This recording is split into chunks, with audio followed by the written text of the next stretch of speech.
Welcome to Driveway Garage. This is just gonna be a random video. I haven't made too many videos lately because it's just been too cold. I hate winter. I don't like snow. I used to live in Buffalo, New York, or near it. I saw my fill of snow, and we get our fill around here normally. There's a little bit left. We've had a pretty easy winter though. But I wanted to go over here and do a walk around on my 1997 F150 I just bought. So let me show that to you.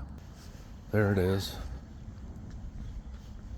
I have this long driveway that I didn't know was mine until the guy that owned the orchard next to me moved, and on his last day driving out of the driveway, he said, "Oh, by the way, that's your driveway."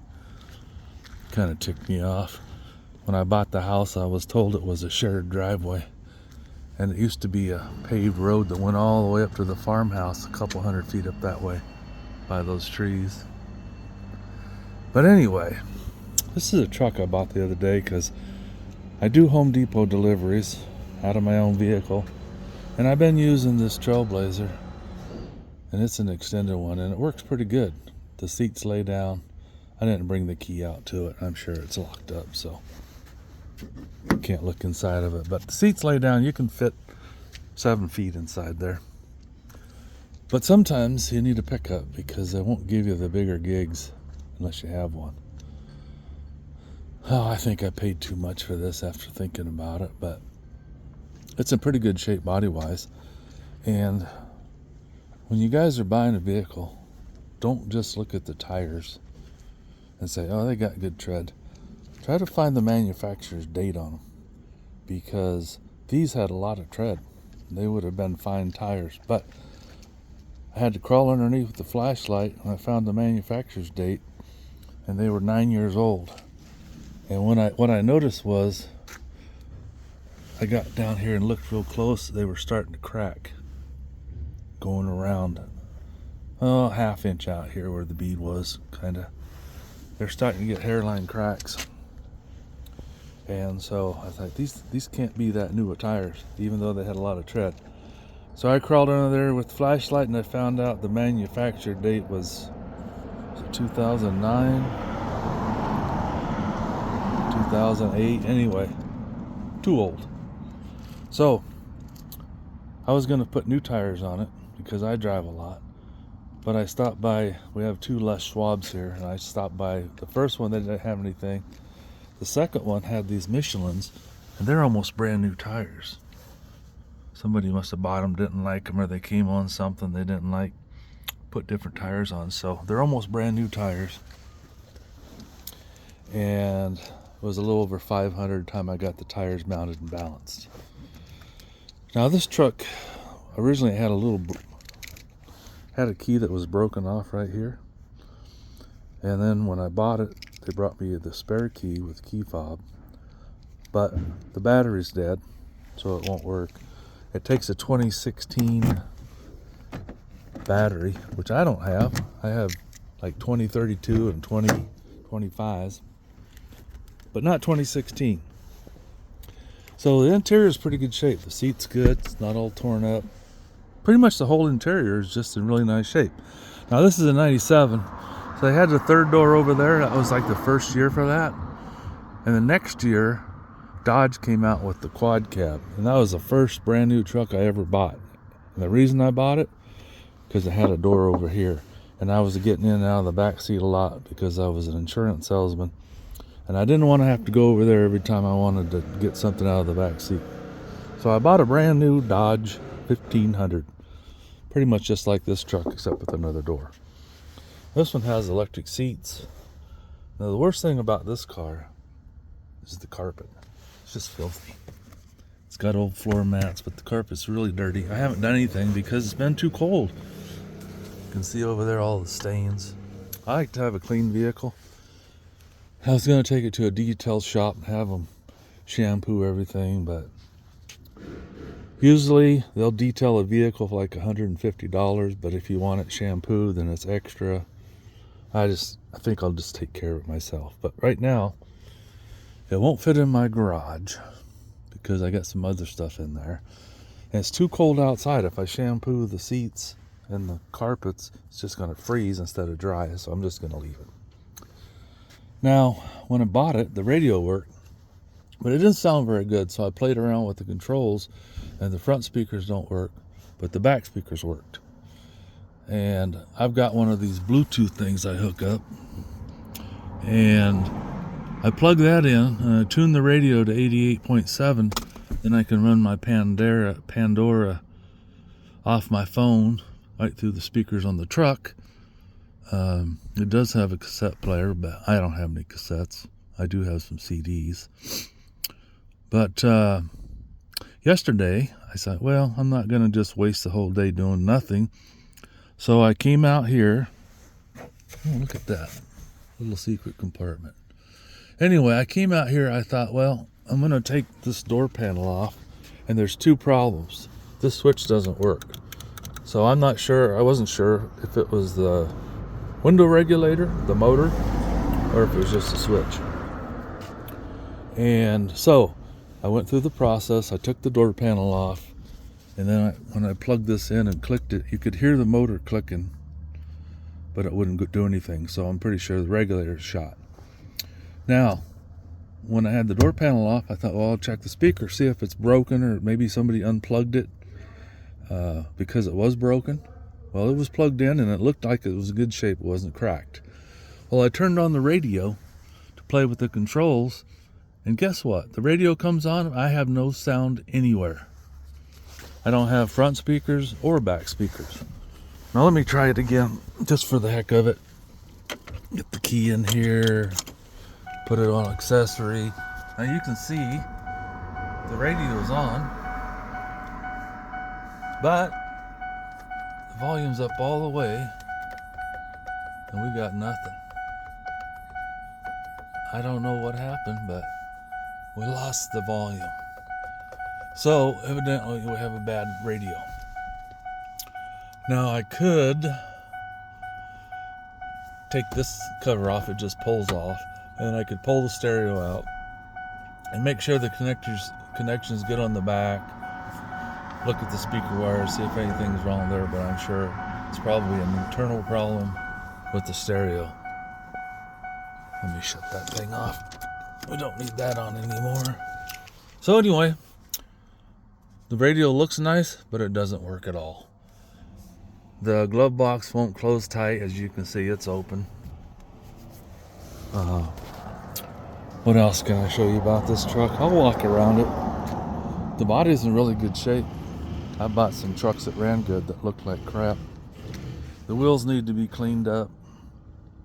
If I really wanted to look nice, I'd get some nice looking wheels for it, but it's just a work truck.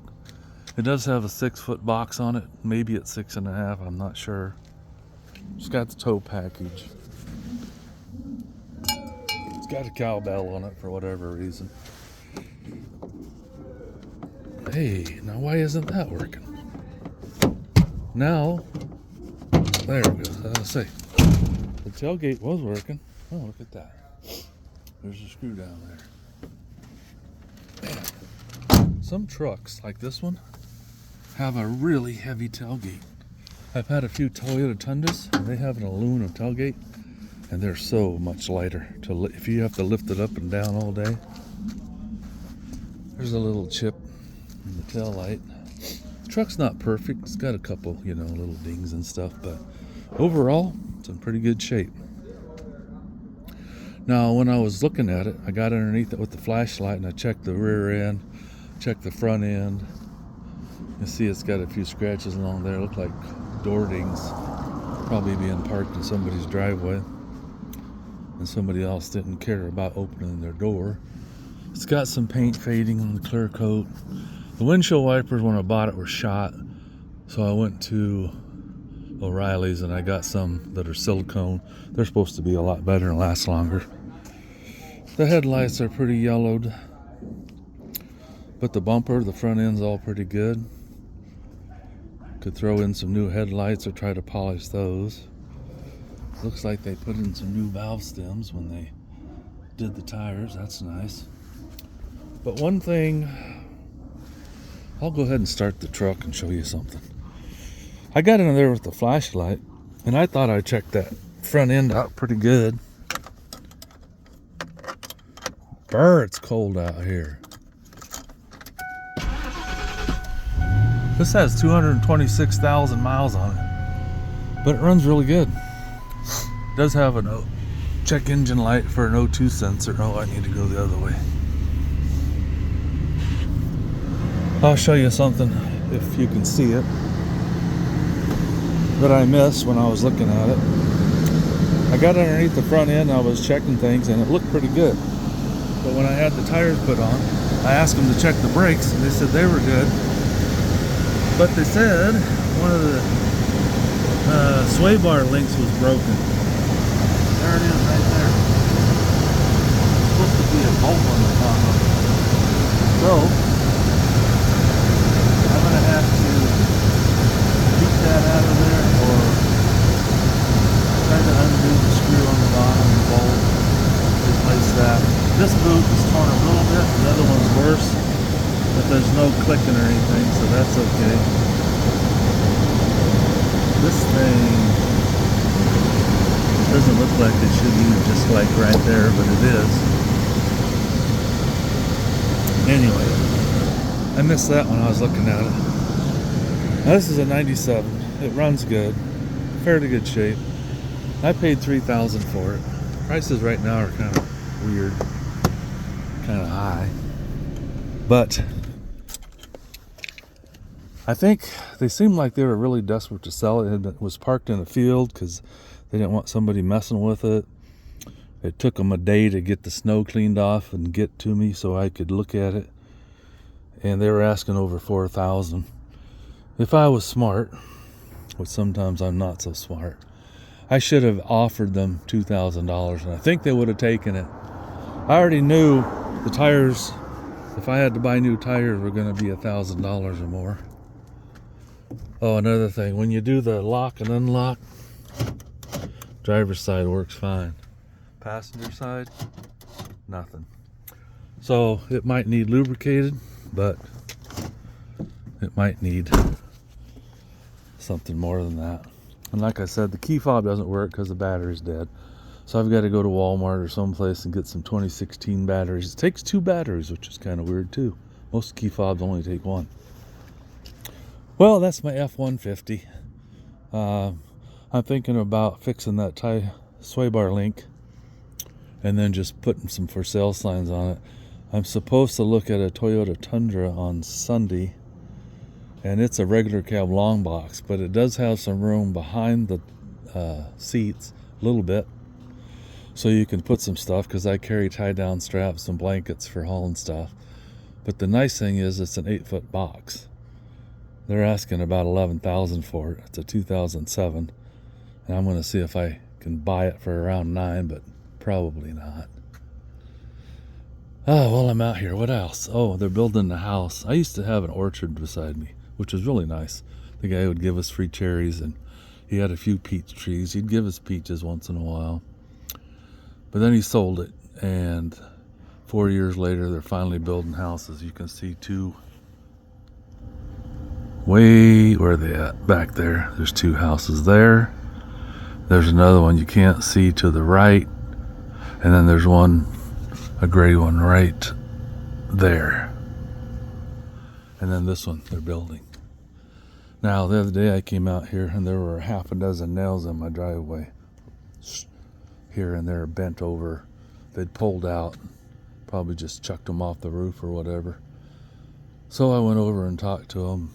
Ask them to let the contractor know I didn't appreciate the nails in my driveway and I like them cleaned up. So they came out here and they had whole sleeves of nails. There's a nail right there. So they haven't cleaned them all up. But there were whole sleeves of nails laying out here in the dirt. And they pretty much cleaned them all up, but I see it's not perfect. And they're going to build a fence along here, so it's going to narrow my driveway down. But I don't want a bunch of nails in my asphalt driveway to run over and get flat tires. I told them that.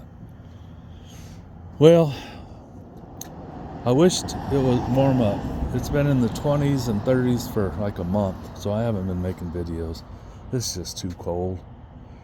I was going to buy some insulated coveralls so I could come out here and tolerate it, and I still might, but your fingers get cold, you're trying to work, you have to take your gloves off to do stuff, and your hands freeze, and I just don't enjoy it. So I'm taking a break from working on vehicles.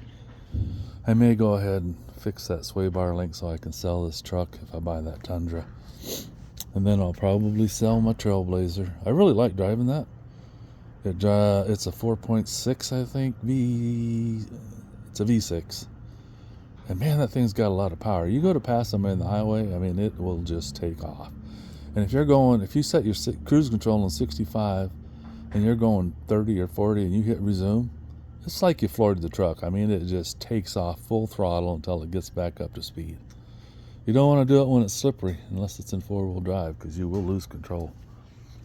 But it's fun to drive. I like it. It's really comfortable. It's quiet. It comes with 2 sets of tires. I bought an extra set of snow tires and wheels, put those on. That's the whole story. It took me 4 hours. I made a video on that. It was after the fact. I had no idea. I thought it was a 30-minute job. It took me 4 hours. Broke 2 lug nuts off. Oh, and that reminds me, speaking of lug nuts. Anyway, it was a heck of a lot longer than I planned on. I had to go get some new studs, some new lug nuts, because the lug nuts had a stud stuck in them. They told me when they did the brakes, or the wheels, the tires, that one of these studs up front here is broken off. So I've got to pop the caps off and find that and fix that too, because it's nice to have 5 lug nuts if you got 5 lug nuts, or 6, whatever it is. A little safer that way. Well, I'm gonna start making videos as soon as the weather warms up. Like I said, I got shelving around my garage, and it's not that big a garage to begin with as far as deepness. It'll hold 2 cars, but the Trailblazer won't fit in there to work on it, and this pickup won't fit in there. I can fit smaller vehicles, and if I cleaned out, I've got a wheelchair in there, electric wheelchair I'm trying to fix and sell, a couple boxes of apples, a few other things, so I just can't get a vehicle in there, even caddy corner, to try to work on it. So I'm stuck working outside, and it's too dang cold. Well, thanks for watching. I did a lot of research on these trucks before I bought it. They're actually pretty good. That motor that's in there is really good. They last a long time. 300,000 miles or more. This one, like I said, 220,000. Runs like a top. Not the best gas mileage, but usually if you have a pickup, you're not looking for gas mileage. You're looking for hauling or towing. So, thanks again for watching. Hope it's not too boring of a vehicle. And I'll get back to making some repair videos here pretty soon.